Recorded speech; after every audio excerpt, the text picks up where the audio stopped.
मित्रों, आखिर स्त्रियों की वे कौन सी 3 चीजें होती हैं जिन्हें प्रत्येक पुरुष को अपनी पत्नी की अवश्य देखना चाहिए, और अगर कोई भी पुरुष अपनी पत्नी की इन तीनों चीजों को गलती से भी देख लेता है तो उस पुरुष के घर में कभी भी गरीबी नहीं आती है, जिसके कारण उसके घर में माता लक्ष्मी का सदैव वास रहता है और माता लक्ष्मी की कृपा दृष्टि उसके ऊपर सदैव बनी रहती है। उसका घर सदैव खुशियों से भरा रहता है। मित्रों, आज की इस वीडियो में हम आपको बताएंगे कि वे कौन सी 3 चीजें हैं जिन्हें प्रत्येक पुरुषों को अपनी पत्नी की अवश्य देखना चाहिए। मित्रों, आपका ज्यादा समय नष्ट न करते हुए कहानी को शुरू करते हैं। मित्रों, एक बार भगवान श्री कृष्ण जी द्वारिका में अपने स्वर्ण से सुसज्जित सिंहासन पर विराजमान थे। तभी अचानक से उनके पास देवी सत्यभामा आती है। तब भगवान श्री कृष्ण जी उन्हें देखते हैं। तब देवी सत्यभामा अपने मन में कुछ सोच रही थीं और बहुत परेशान भी लग रही हैं। उनको यूं चिंतित देखकर भगवान श्री कृष्ण जी देवी सत्यभामा से कहते हैं, हे देवी सत्यभामा, लगता है कि आप आज किसी प्रश्न को लेकर चिंतित लग रही हैं। आप किस बात को लेकर इतना चिंतित है? आप निश्चिंत होकर मुझसे कहिए, हम आपको आपके सभी प्रश्नों के उत्तर अवश्य देंगे। भगवान श्री कृष्ण जी की बात सुनकर देवी सत्यभामा उनसे कहती हैं कि हे माधव, आज मेरे मन में एक विचित्र प्रश्न उठ रहा है और मेरा वह प्रश्न यह है कि स्त्री की वे 3 कौन सी चीजें होती हैं जिन्हें प्रत्येक पुरुषों को अपनी पत्नी की अवश्य देखना चाहिए और जिसे देखने वाला व्यक्ति कभी भी गरीब नहीं रहता है। तब भगवान श्री कृष्ण जी देवी सत्यभामा से कहते हैं, हे देवी सत्यभामा, आपका यह प्रश्न सच में अत्यंत विचित्र है, किंतु समस्त मनुष्यों के लिए उपयोगी भी है, और आज आपने अपने इस प्रश्न को पूछकर पूरी मानव जाति का उद्धार कर दिया है। लेकिन मैं आपको आपके इस प्रश्न का उत्तर देने से पहले आपको मैं एक अत्यंत महत्वपूर्ण कथा सुनाना चाहता हूं, जिसको आपको शुरू से लेकर अंत तक पूरा सुनना होगा, क्योंकि आधा अधूरा ज्ञान प्रत्येक मनुष्य के लिए बहुत ही हानिकारक होता है। फिर देवी सत्यभामा भगवान श्री कृष्ण जी से कहती हैं, हे प्रभु, मैं आपको विश्वास दिलाती हूं कि मैं इस कथा को शुरू से लेकर अंत तक पूरा अवश्य सुनूंगी और इस कथा को पूरे ब्रह्मांड में भी विख्यात करूंगी। मित्रों, अब भगवान श्री कृष्ण जी देवी सत्यभामा से कहते हैं, हे देवी सत्यभामा, किसी समय की बात है, किसी नगर में एक किसान रहता था। वह बहुत ही गरीब था। उसके घर में खाने पीने का कोई सामान तक नहीं था, यहां तक कि उसे पहनने के लिए कोई वस्त्र भी नहीं थे। वह एक वस्त्र को पहनता था। उसकी पत्नी बहुत ही सुंदर थी और वह अपनी पत्नी से बहुत प्रेम करता था, किंतु उसकी पत्नी को अपनी सुंदरता पर बहुत अहंकार था। अपने इसी अहंकार के कारण वह घर में अपनी ही मनमानी किया करती थी। इसलिए वह किसान ज्यादा परेशान रहने लगा था, क्योंकि अब उसकी पत्नी उससे बात बात पर लड़ाई झगड़ा करने लगी थी। इस तरह से उसके घर प्रतिदिन क्लेश होने लगे थे। उसकी पत्नी उसे ताने भी मारने लगी थी। उसकी पत्नी उसे ताने मारते हुए कहती थी कि तुम्हारे पास तो कुछ भी नहीं है, तुम तो कंगाल हो। पता नहीं मैंने तुमसे विवाह कैसे कर लिया। इस घर में ना तो पीने के लिए पानी है, ना ही भोजन की सामग्री और ना ही पहनने के लिए कोई वस्त्र है। मैं करूं तो क्या करूं? तुम तो अब कोई कार्य भी नहीं करते हो। अपनी पत्नी की ऐसी बातों को सुनकर उस किसान को बहुत बुरा लगता था, लेकिन उसे समझ में नहीं आ रहा था उसके साथ ऐसा क्यों हो रहा है। इसलिए वह किसान बहुत ही चिंतित रहने लगा था और अब उसका मन किसी कार्य में भी नहीं लग रहा था। फिर धीरे धीरे उसे और भी गरीबी का सामना करना पड़ा, इसलिए उसे अपने सभी खेतों को भी बेचना पड़ गया। लेकिन अभी भी उसकी गरीबी में कोई सुधार नहीं आ रहा था, जिसके कारण से वह बहुत ही परेशान रहने लगा था। एक दिन की बात है, वह किसान अपने किसी कार्य से कहीं जा रहा था। तभी अचानक से उसने देखा कि एक महात्मा जी अपनी कुटिया के समीप बैठे ध्यान साधना में लीन हैं। तब वह किसान अपने मन में कुछ सोचने लगता है कि ये महात्मा जी मुझे कोई दिव्य पुरुष जान पड़ते हैं, क्यों ना मैं इनके पास चलकर देखूं। शायद ये महात्मा जी मुझे मेरी समस्याओं से छुटकारा दिला दें। इतना सोचकर वह किसान उस महात्मा जी के पास पहुंच जाता है और अपने दोनों हाथों को जोड़कर बहुत जोर जोर से विलाप करने लगता है। तब कुछ देर बाद वे महात्मा जी अपनी आंखें खोलते हैं और वे देखते हैं कि उनके सामने एक युवक बैठा हुआ है जो बहुत जोर जोर से विलाप कर रहा है और विलाप करते ही जा रहे हो फिर वे महात्मा जी उस किसान से कहते हैं कि हे पुत्र, तुम कौन हो और विलाप क्यों कर रहे हो। उन महात्मा जी की बात को सुनकर वह किसान उनसे कहता है कि हे मुनिवर, मैं इस नगर का एक गरीब किसान हूं और मैं इस वजह से विलाप कर रहा हूं क्योंकि मेरी पत्नी मुझसे लड़ाई झगड़ा करती है और मुझे ताने मारती रहती है कि तुम्हारे पास क्या है, तुम तो कंगाल हो। इस घर में खाने पीने पहनने के लिए कुछ भी नहीं है। पता नहीं मैंने किसके साथ विवाह कर लिया है। इसी तरह के ताने मेरी पत्नी प्रतिदिन मारती रहती है, लेकिन मैं बहुत मेहनत करता हूं, फिर भी थोड़ा सा ही धन कमा पाता हूं, जिससे मैं अपने परिवार का पालन पोषण करता हूं। वह किसान आगे कहता है, हे मुनिवर, आप मुझे वह उपाय बताएं जिसको करने के बाद मेरी पत्नी मुझसे झगड़ा ना करे और मैं बहुत जल्द धनवान बन जाऊं। उस किसान की बातों को सुनकर वे महात्मा जी उससे कहते हैं, हे पुत्र, तुम पहले विलाप करना बंद करो। मैं तुमको 3 चीजें बताने वाला हूं जिसे प्रत्येक पुरुष को अपनी पत्नी की अवश्य देखना चाहिए, और अगर कोई भी पुरुष अपनी पत्नी की इन तीनों चीजों को देख लेता है तो उस व्यक्ति को धनवान बनने से विधाता भी नहीं रोक सकता है। उन महात्मा जी की बात सुनकर वह किसान उनसे कहता है कि हे मुनिवर, आप देर न करते हुए उन तीनों चीजों को बता दीजिए जिन्हें प्रत्येक पुरुषों को अपनी पत्नी की देखनी चाहिए। मैं उन तीनों चीजों के बारे में जानने के लिए बहुत उत्सुक हो रहा हूं। तब वे महात्मा जी उस किसान से कहते हैं, हे पुत्र, इतनी उत्सुकता ठीक नहीं है। मनुष्य को हमेशा धैर्यवान होना चाहिए। तो चलो, मैं अब तुमको वे तीनों चीजें बता देता हूं जिन्हें प्रत्येक पुरुषों को अपनी पत्नी की उन तीनों चीजों को अवश्य देखना चाहिए। लेकिन मैं तुमको उन तीनों चीजों के बारे में एक अत्यंत महत्वपूर्ण कथा के द्वारा बताने वाला हूं। इसलिए तुमको मुझसे एक वादा करना होगा कि जब मैं इस कथा को सुनाऊंगा तब तक तुम्हें इस कथा को सुनना होगा। उन महात्मा जी की बात सुनकर वह किसान उनसे कहता है, हे मुनिवर, मैं आपको विश्वास दिलाता हूं, मैं इस कथा को शुरू से लेकर अंत तक पूरा अवश्य सुनूंगा। मित्रों, अब भगवान श्री कृष्ण जी देवी सत्यभामा से कहते हैं, हे देवी सत्यभामा। वे महात्मा जी उस किसान से कहते हैं, हे पुत्र, किसी नगर में एक व्यापारी रहता था। वह उस नगर का सबसे बड़ा व्यापारी था। उस व्यापारी और उसकी पत्नी में आपस में बहुत प्रेम था।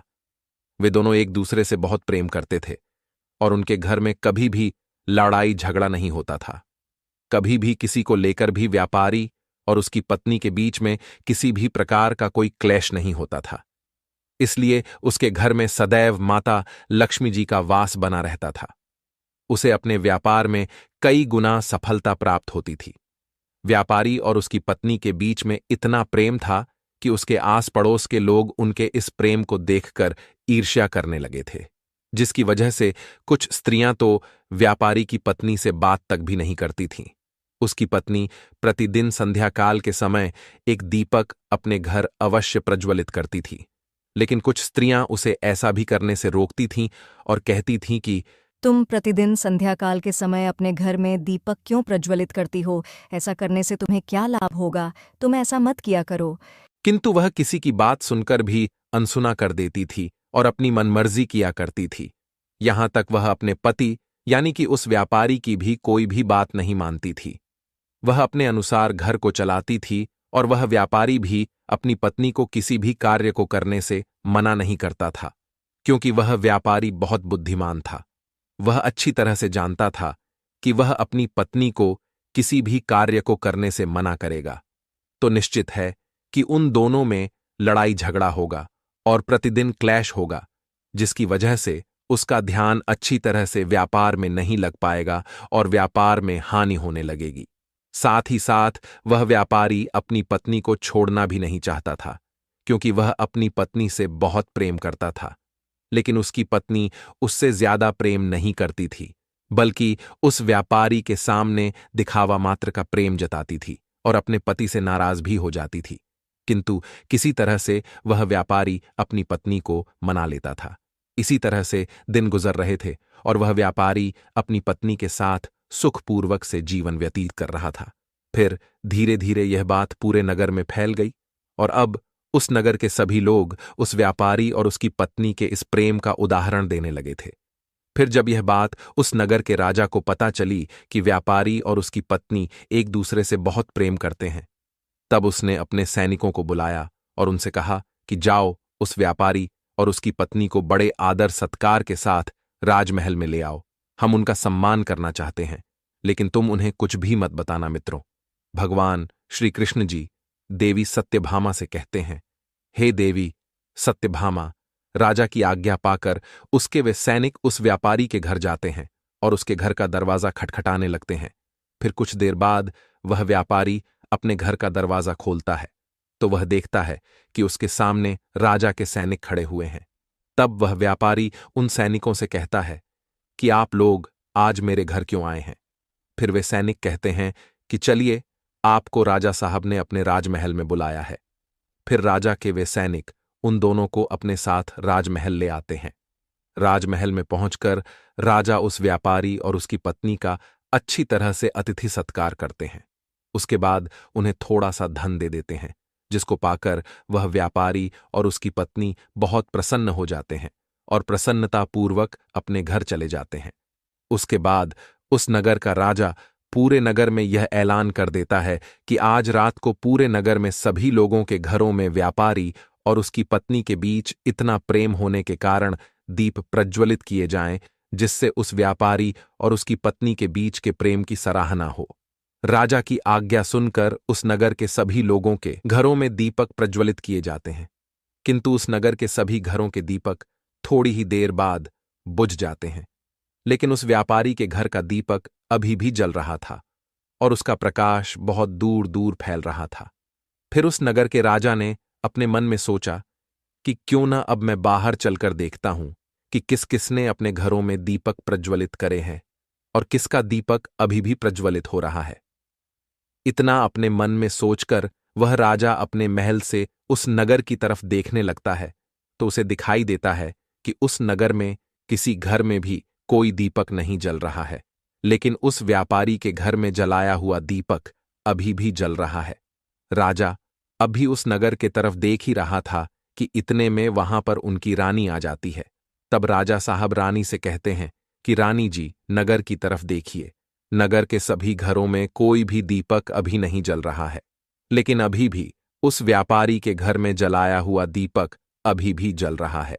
इससे स्पष्ट हो जाता है कि उस व्यापारी और उसकी पत्नी के बीच में कितना ज्यादा प्रेम है, और उन दोनों के आपस में इतना ज्यादा प्रेम होने का कारण वह व्यापारी है, क्योंकि वह बहुत बुद्धिमान है और अपनी सूझबूझ से अपने घर को चलाता है।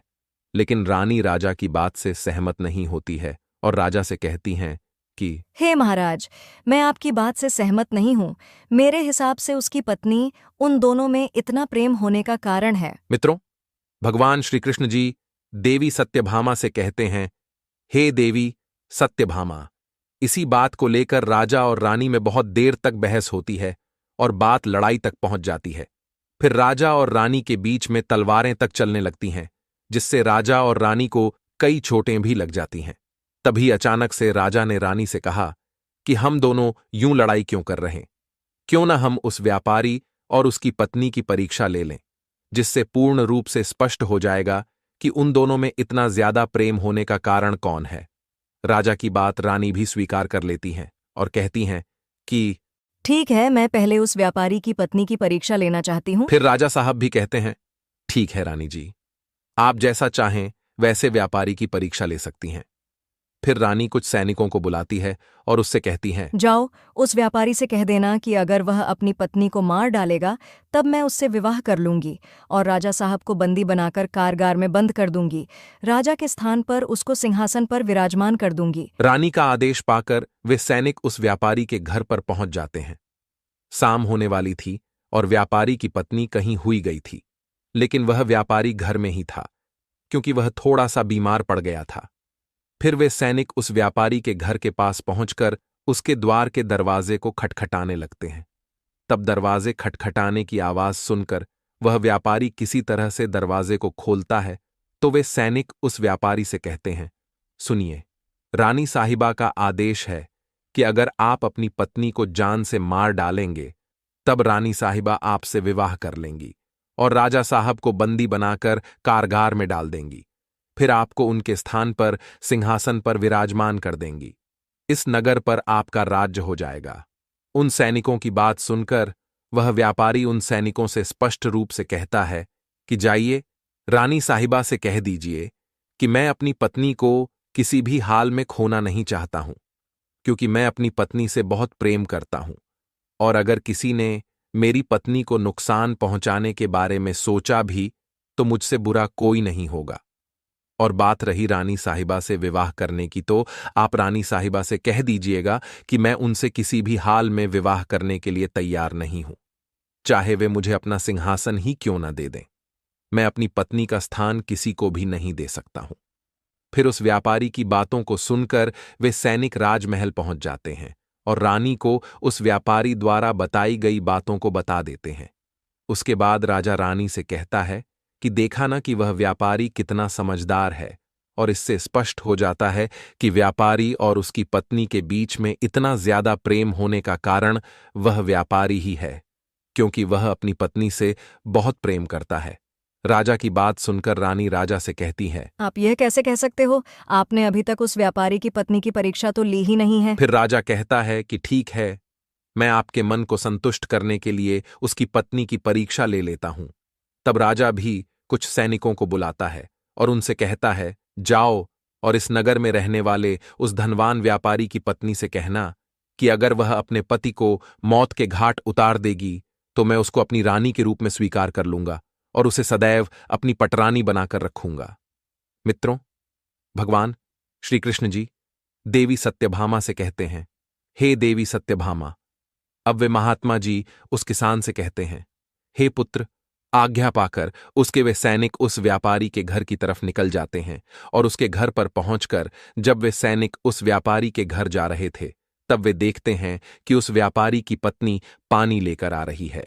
और जब उसकी पत्नी उन सैनिकों के पास पहुंच जाती है, तब वे सैनिक उस व्यापारी की पत्नी से कहते हैं कि राजा साहब ने आदेश दिया है कि अगर आप अपने पति को मृत्यु के घाट उतार दोगी, तब राजा साहब तुमसे विवाह कर लेंगे और तुम्हें पटरानी बनाकर रखेंगे। राजा के उन सैनिकों की बात सुनकर व्यापारी की पत्नी अपने मन में सोचने लगती है कि राजा साहब मुझसे विवाह करने के लिए तैयार हैं, तब तो बहुत अच्छा है, मैं अपने पति को मार ही डालती हूँ। अपने मन में इतना सोचकर वह उन सैनिकों से कहती है कि ठीक, मैं अपने पति को मौत के घाट उतारने के लिए बिल्कुल तैयार हूँ। तब वे सैनिक उससे कहते हैं कि लेकिन राजा साहब को पता कैसे चलेगा कि तुमने अपने पति को मौत के घाट उतार दिया है। फिर व्यापारी की पत्नी उन सैनिकों से कहती है, संध्या काल के समय जो दीपक मैं प्रतिदिन जलाती हूँ, उसके थोड़ी देर बाद मैं अपने पति को मौत के घाट उतार दूंगी और राजा साहब को संध्या काल का वह दीपक बुझाकर इशारा दे दूंगी। उस व्यापारी की पत्नी की बात सुनकर राजा के वे सैनिक राजमहल में पहुंच जाते हैं और राजमहल में पहुंचकर राजा से कहते हैं, हे राजन, व्यापारी की पत्नी तो अपने पति को जान से मारने के लिए तैयार हो गई है। जब रानी ने यह बात सुनी तो इस बात को सुनकर रानी को स्त्री जाति से घृणा होने लगी। फिर राजा ने रानी से कहा कि यह समय ज्यादा सोचने समझने का नहीं है, हमें उस व्यापारी की जान बचाने के बारे में सोचना चाहिए, क्योंकि उसकी पत्नी बहुत ही निर्दयी है। वह निश्चित ही अपने पति को मौत के घाट उतार देगी। आज हमारी वजह से उस व्यापारी के प्राण संकट में हैं। फिर राजा तुरंत उन सैनिकों से कहता है कि जल्दी से जाओ और उस व्यापारी की पत्नी से कह देना कि वह व्यापारी को न मारे। राजा का आदेश पाकर वे सैनिक दौड़ते हुए व्यापारी के घर पर पहुंच जाते हैं, तो वे देखते हैं कि उस व्यापारी की पत्नी ने अपने पति को दिन में ही मौत के घाट उतार दिया है। तब वे सैनिक व्यापारी की पत्नी को डांटते हुए कहते हैं कि तुमने तो हमसे कहा था कि तुम व्यापारी को शाम को मौत के घाट उतारोगी, लेकिन तुमने व्यापारी को दिन में क्यों मार डाला? राजा के उन सैनिकों की बात सुनकर उस व्यापारी की पत्नी उससे कहती है, मुझे तो अपने पति को मारना ही था और मैं इसे बहुत पहले ही मारना चाहती थी, परंतु कोई सही मौका नहीं मिला, इसलिए मैं अपने पति को कभी मार ही नहीं पाई और मैंने सोचा कि दिन में पति को मौत के घाट उतार देती हूँ, दीपक शाम होते ही बुझा दूंगी।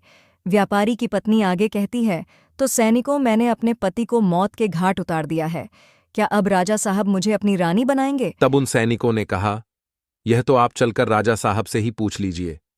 फिर व्यापारी की पत्नी और वे सैनिक राजमहल पहुंच जाते हैं और वे सैनिक राजा साहब को सारी बात बता देते हैं, जिसे सुनने के बाद राजा साहब बहुत क्रोधित हो जाते हैं और व्यापारी की पत्नी को बंदी बनाकर कारागार में डाल देते हैं। मित्रों, भगवान श्री कृष्ण जी देवी सत्यभामा से कहते हैं, हे देवी सत्यभामा, वे महात्मा जी उस किसान से कहते हैं, हे पुत्र, चलो अब मैं तुम्हें वे तीनों चीजों को बता देता हूं जिसे प्रत्येक पुरुष को अपनी पत्नी की अवश्य देखना चाहिए और जिसे देखने के बाद उसके घर में कभी भी क्लेश नहीं होता है। तो पहली चीज अपनी पत्नी की ये देखनी चाहिए कि पत्नी कहाँ आ रही है, कहाँ जा रही है, किससे मिल रही है और किससे बात कर रही है। जो भी पुरुष अपनी पत्नी की इन चीज को देखता है तो उसके घर में कभी भी क्लेश नहीं होता है और उसका अपनी पत्नी पर नियंत्रण भी होता है। दूसरी चीज प्रत्येक पुरुष को अपनी पत्नी की अवश्य देखना चाहिए, वो है बोलचाल। प्रत्येक पुरुषों को अपनी पत्नी की बोलचाल की भाषा देखना चाहिए कि उसकी बोलचाल की भाषा कैसी है और अपने पति की बात मानती है कि नहीं, उसकी इज्जत करती है कि नहीं। इस चीज को भी प्रत्येक पुरुषों को अपनी पत्नी की अवश्य देखना चाहिए। तीसरी चीज, प्रत्येक पुरुष को अपनी पत्नी के चाल चलन अवश्य देखना चाहिए। जो भी पुरुष अपनी पत्नी के चाल चलन देखता है और अपनी पत्नी को नियंत्रण में रखता है तो उस घर में कभी भी क्लेश नहीं होते हैं। लेकिन जो स्त्रियां घर को अपनी ही मनमानी पर चलाती हैं और पति की बातों को नहीं मानती हैं, तब उसका भी हाल उस व्यापारी की तरह ही हो जाता है। मित्रों, भगवान श्री कृष्ण जी देवी सत्यभामा से कहते हैं, हे देवी सत्यभामा, अब तो आपको आपके सभी प्रश्नों के उत्तर मिल ही गए होंगे। तब देवी सत्यभामा भगवान श्री कृष्ण जी से कहती हैं, हे प्रभु, आज आपने मुझे बहुत ही महत्वपूर्ण ज्ञान दिया है।